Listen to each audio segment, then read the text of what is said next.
Welcome back to Spitballing Cards. In today's episode, we're talking about how we have all changed as collectors and how we might change in the future. In this episode, you have me, Scott, we have Ty, Jeff, and Phil. Guys, good to see you. Good to be here. Everybody here, thanks for watching. How has your collecting methods changed? I'd love to hear it. Jeff, how have things changed for you in the last few years in the hobby? Well, substantially. When I came back into the hobby after a couple decades away in 2017, I came back in and was drawn to breaks. So I loved getting my team, which is the Brewers and the Bucks, in breaks, and I did that a lot. And then eventually I realized I got a lot of cards that I didn't want. And so I opened boxes on my own. And in 2018, boxes were pretty inexpensive. So that was all right. And I continued to make sets. I built the Topps Chrome set, Topps Chrome update. And then I realized that it didn't bring the same joy to me as making sets did when I was a kid.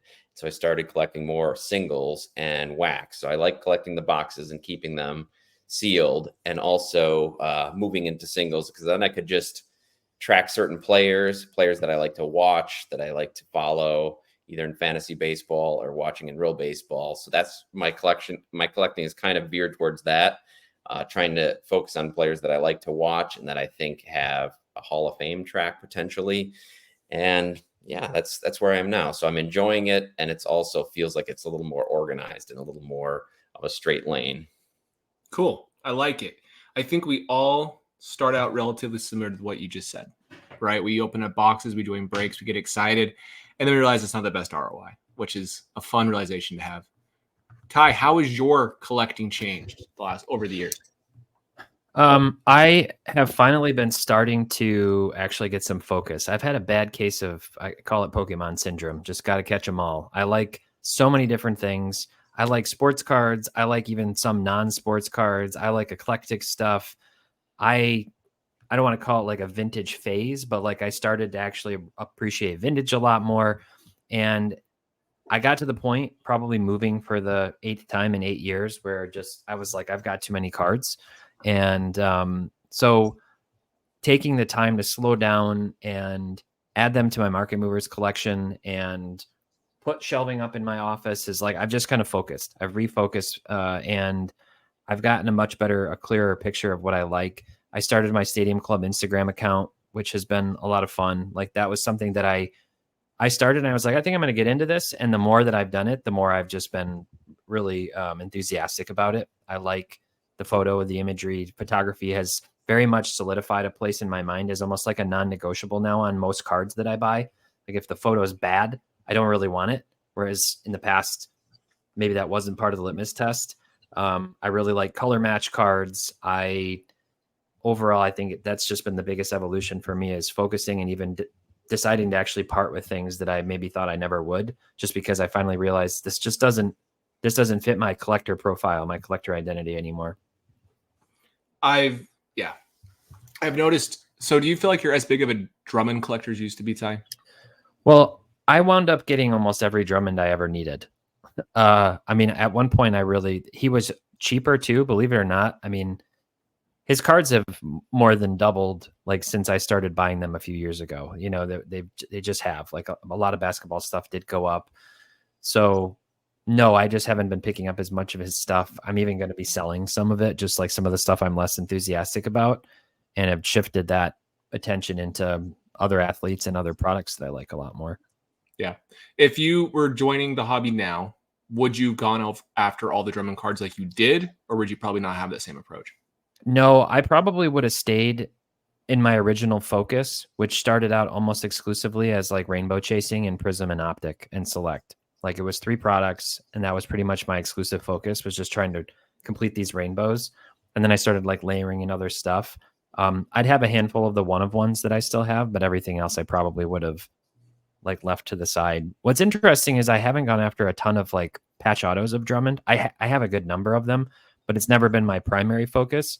But I've become more attracted to those for other sports. As you guys know, I love Dynasty and things. So that's been kind of an interesting evolution too for my collection. Phil, how has your collecting changed?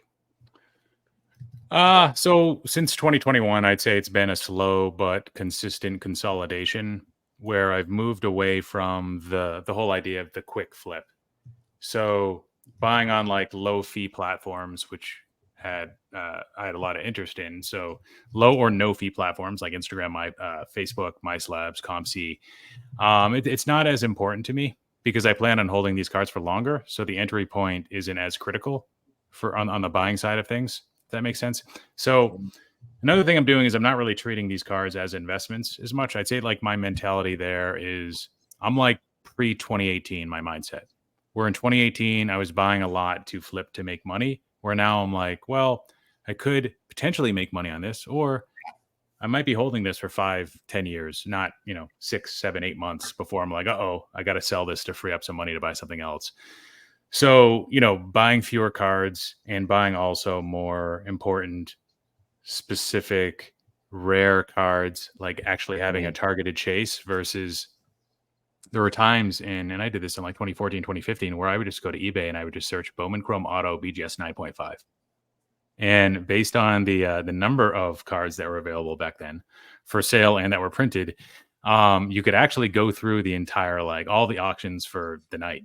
And then you would just pick, I would just pick like, oh, good value there. Like, oh, there's like a picture here, like this, number 27 overall prospect in the minors. Like, sure, I'll take a shot on him.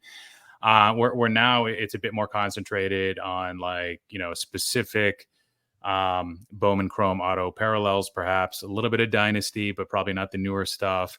Topps Flagship Black is another card I commonly go after. Topps Heritage Gold refractors I liked a lot that are numbered to 5. The rookies there.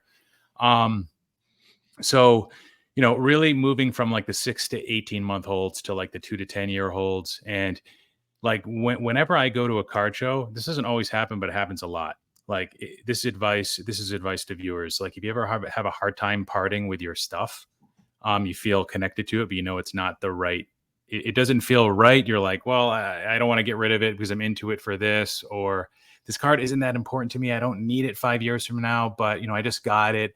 Like what I do, healthy or not, is if you go to a local show, just stare at all the cards in the showcases, the shiny, modern and ultra modern slabs, and assess how little interest there is in those cards across the room. How many people are actually going up to these tables and asking them about those specific cards, and then assess how special those cards feel to you. Do you have any interest in these cards? Do these cards speak to you? Do these cards to you have character? Will these cards matter in 20 years? Never mind in 5 years. From the standpoint of wax, since we haven't covered that, but this isn't really collecting, but I used to spend like $2,000 a year. That was like my budget on wax, which seems like a lot, but a lot of people spend that in a week. So for me, that's like, 3 or 4 hobby boxes with some friends. And for me, I don't need to get my money back, but I'm a rational enough person where in my head, I need there to be a decent shot of at least getting my money back. I don't expect to get more than my money back, but I want there to be a shot for me to get some value for me to open a product. And of course, that's become harder. Breaks are actually something that I do a few times a year. I know we kind of bashed that in the channel, but in moderation, those are really fun and they provide access to products that you wouldn't ordinarily be able to get, immediate access to. Sometimes these products aren't even available in our hobby shops. And of course, it can be more economical to target specific teams. And it's just fun. It's just a fun thing to do as long as you live within your means there. And then sealed wax to hold is something that I do a lot, like Jeff here. With me, I'm treating almost all of it now as inventory and not as an investment or a collectible. Less, minus specific years. There's some specific years in sets that I would consider an investment, but for the most part, it's more inventory than me. It's an approach that I changed because the proliferation of wax and print runs. Phil, that was a great overview. I feel like you hit a ton of great stuff. And I feel like what you've said is a lot of things that we've all done ourselves. It's interesting to hear you're less investment focused on everything here and more kind of long-term collector focused. And, that's a good approach to have. I've changed a lot the last few years. I've actually probably become more of a collector than I ever thought I would. And sometimes that's bad. Like I focused a lot on Billy Butler in the last 2 years. Before the last 2 years, I didn't really collect him at all. Like I had no interest in buying his cards, to be honest with you. And then it kind of just clicked, that it was fun to pick up cards that were worth nothing and I thought they were special, and that was fun. But now that I have a lot, like Ty said, you kind of move on from it, which is kind of sad, but it is what it is. I've also sold a lot of my Mookie Betts cards, and I never, ever, ever thought I would. And I always said I'm only going to sell my Mookie Betts cards to buy Mookie Betts cards, and that's not true lately. I've really been focusing on quality over quantity, and that's been a lot of fun too. It's kind of like diamond cutting and making sure like the cards you have are special. Like Phil mentioned, you look in a showcase and you see a card and you're just like, wow, I love that card. Versus just like 15 Topps Update cards of all slightly different variants. You'd rather have the one or two that actually speak to you. At least that's the way I feel. So as of right now, I have the black and I have the clear. That's it. I used to have the full rainbow aside from the one of one. The other ones don't interest me anymore. I've changed, and that's just how that's been. I've also decided to collect other players that I think are great, that mean something to me, like Paul Goldschmidt. I think he's going to have value, even though everybody here probably doesn't. But if you get the right cards, every player can have value, right? The right cards at the right price. And that's kind of what I've been focusing on. And that's kind of what I've always collected. One thing I'll note is I used to kind of do what Phil did. I would buy anything I felt like I could get a decent return on. I remember buying Jesus Luzardo cards from a card shop, and I flipped them for triple, right? Like random picture autographs. I would never do that unless it was a screaming deal that was obvious. I have no interest in that. Even if I have less money to spend, I'd rather focus on getting a couple big cards that I like. I've also, as of recently, Ty, you want to add on that real quick? Well, I think there's something important you're touching on too that maybe resonates with me, and I'd call it like almost like the Starbucks or Netflix subscription syndrome, where once you go in and you actually look at your monthly transactions or quarterly transactions, and you see all these cards that were like, it could be $5, $10, whatever, like a lower dollar amount would be for somebody, it adds up. And then the next thing you know, like I've taken in 3 big-ish batches of cards that I've gone through to Cards HQ and sold them to them, and it adds up. Like all of a sudden you're like, holy cow, like I have this box of cards that at the end of the day, if I didn't have one of them, I wouldn't even notice, that kind of thing. And all of a sudden it adds up to what could be a really nice big card, or, putting in a patio in my backyard, where you're like, so the point being, if that's your MO as a collector and you like to pick up these cool cards over time, you get the little dopamine hit of the buy and getting it in the mail and that kind of thing. Take time to go through that, maybe take a break for a week or two and go through and look at your collection, and then go back through that process and say, okay, like what should I actually get rid of here? And that can be really rewarding to see at the end of that, if you have a good way to sell them, especially easily, to go, oh, I'm getting like a chunk of money now that I can re-put into my hobby fund or do something else with, that can be meaningful. I agree with that. It's amazing how much money you spend on stupid stuff. Like that's everything. Consumerism, right? But I actually recently, I don't know if you guys know this about me, but I love Halloween and I have Halloween villages. And so what I did, the Halloween villages, they're really cool, actually. And I told my wife, I'm going to stop buying blaster boxes. And so I can buy a Halloween village or 2 every year. So I haven't bought a blaster box in 2 years. And I don't regret it at all, because I probably would spend $30-$40 every other time I went to the grocery store. And that was just a good way for me to get out of that habit. And it's amazing how much you just waste. The last thing I want to point out for me is I have recently gotten into 90s cards, and that's been fun to learn. And that's been a good time for me too. So Phil, you're giggling down there, everything I'm saying in the corner. What's your problem, dude? What the hell is a Halloween village? Let me show you. Yeah. I was just Googling it.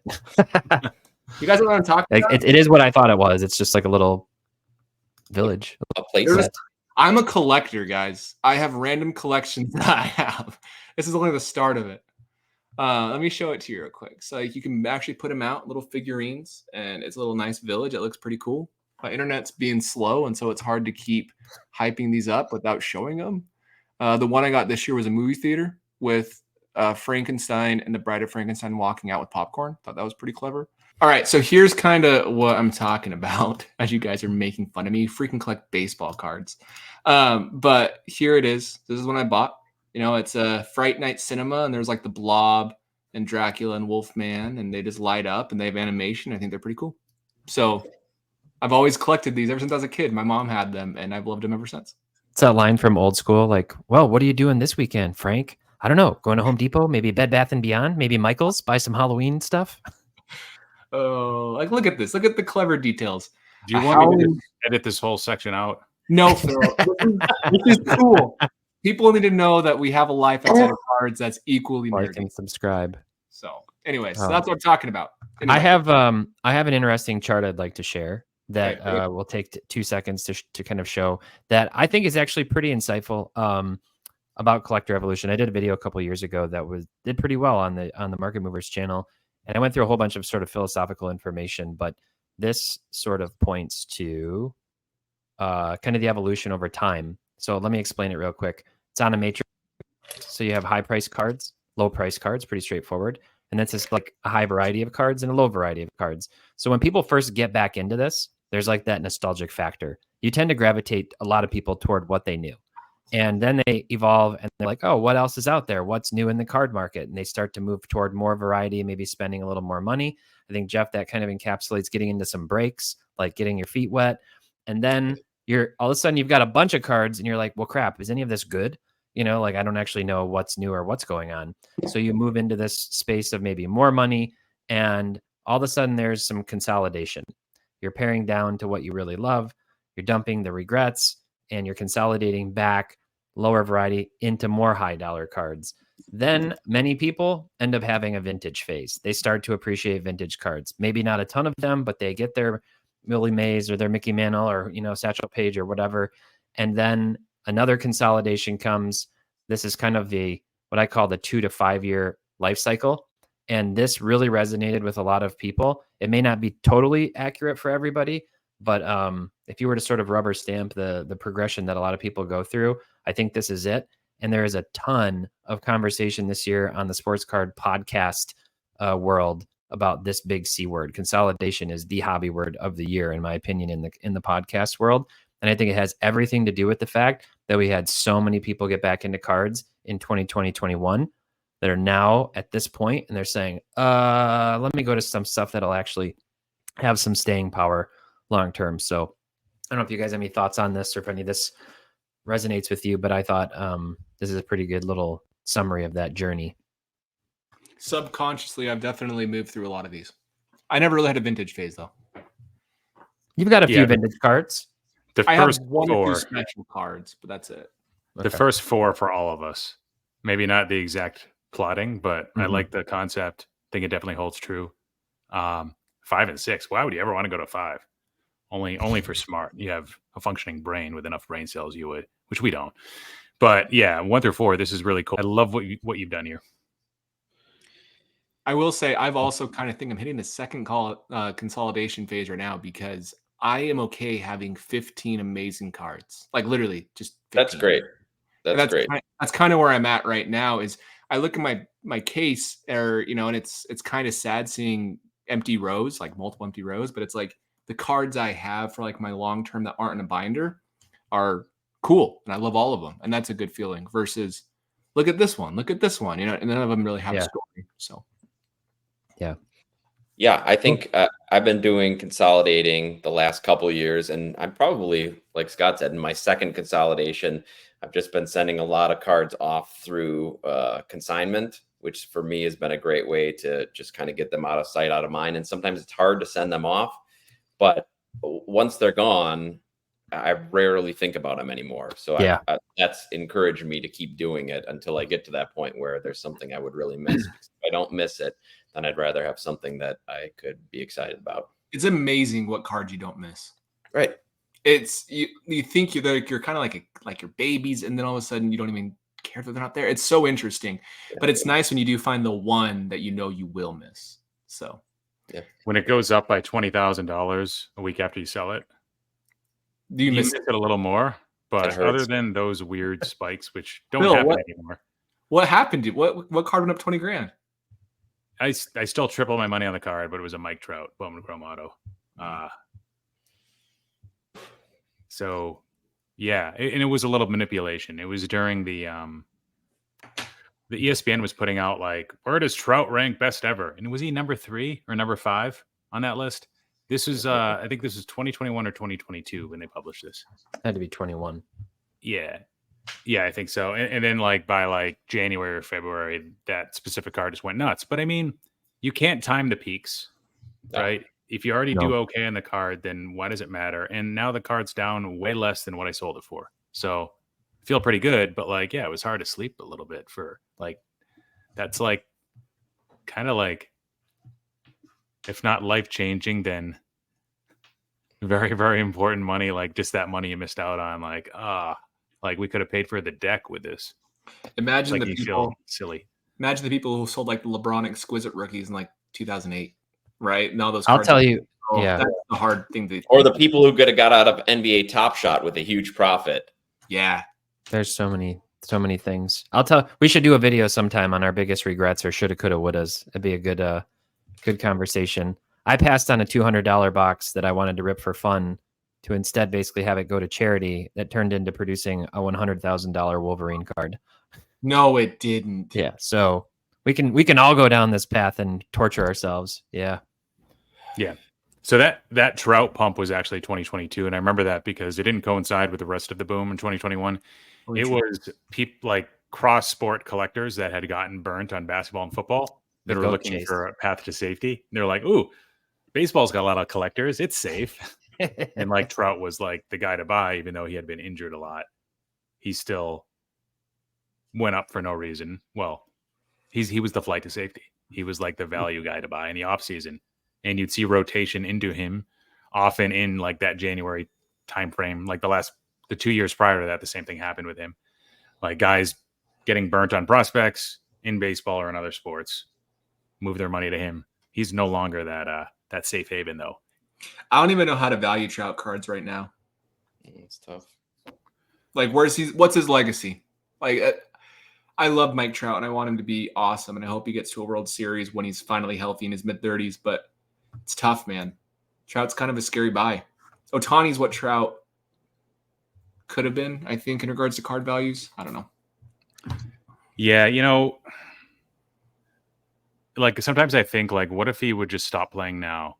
Would that be better than continuing to play? And you can't say that definitively that he'd be better off just stopping right now because he's still good when he's playing.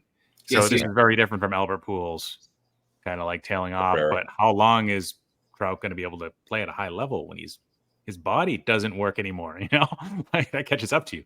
Yeah, definitely. So. Pujols may be a good comp, but the bad thing about Trout versus Pujols is Pujols had World Series and all those things that Trout hasn't had. And so the decline's harder to take, I think, in some ways. And the counting stats aren't going to be quite as good either because Pujols declined but still accumulated. Trout's going to decline and not accumulate.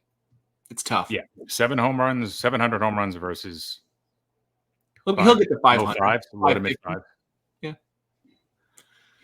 But one thing I want to show you, I'm going to show you one thing, this Halloween Village. And then we'll wrap this up because I'm going to show how cool they are. All right. So here it is. Look, it's like a dancing cemetery with monsters and stuff. I think it's pretty fun. So, anyways. Got a refractor hanging from the tree. Cool, bro. You guys think I'm all nerdy, but we're talking about baseball cards on our Monday nights. So maybe we all need to look in the mirror. Yeah, but it's nerdy, all right. Anyways, one thing I also want to know that's changed, and it's okay, is how much I've been able to spend on specific cards. That has happened with an increase of income from age 18 to age 29 since I've been in the hobby. But it also comes down to buying and selling and just accumulating your way up to get bigger stuff. So if that's you, it's a process and you'll get to the point where you're getting cards that are meaningful to you. Because we don't want to make you feel bad by saying, oh, we wanted the red Paul Goldschmidt autograph, right? If you think the base is epic, that's great. And then eventually you're going to be able to afford the blue because it went up and so forth. So just know it is a process. And that change, we're all going to be in different positions, I think, in a few years, to be fully transparent with you in some way. We'll have different collections than we think we will right now. Because if you look at your hobby life over 2 years, it's amazing how much it's changed in 2 years. Probably all of us, besides vintage collectors, because they're the most sane collectors in the hobby. So do you guys agree with those thoughts? Anything you want to add? Easier said than done, but yes. And I think that's an important point. I'm glad you brought it up, Scott. Like the peer pressure, trying to keep up with the Joneses. I mean, that's real. And it's like just a human instinct to feel that way. And it's really hard to completely shake it. Like going to the gym and feeling like watching what other people can bench and it's like your first week back, and so you're using heavier weights with like lower sets, even though you should be focusing on form, lower repetitions. It's, yeah, man, I like how I have a bench at home so I can focus on like, the right form and doing things slow and going down all the way and keeping it there and doing that last stretch versus hurting myself at the gym. It's probably a bad parallel. I don't know why we're talking about this, but No, I think it's a good parallel. It's one of those things where you can't just jump into it and expect to have the best collection. No matter what you do, someone's gonna have a way better collection than you. It kind of happened to me today. I was like, man, my collection freaking sucks compared to this guy's. But I'm sure other people feel that way about stuff I have. And so it's just one of those things. It's a process. I don't think I bought a card worth more than $1,000 until I was 25. And so 25 years of collecting, and now I buy more expensive cards than that now that I never thought I would have. So it's one of those things. Just enjoy the hobby, enjoy where you're at, and enjoy collecting because it's going to change. But it's about having fun and educating yourself and just making slow gains. So other than that, guys, thank you for watching, and we will see you in the next video. all about the gains. Gains for days. Make those gains.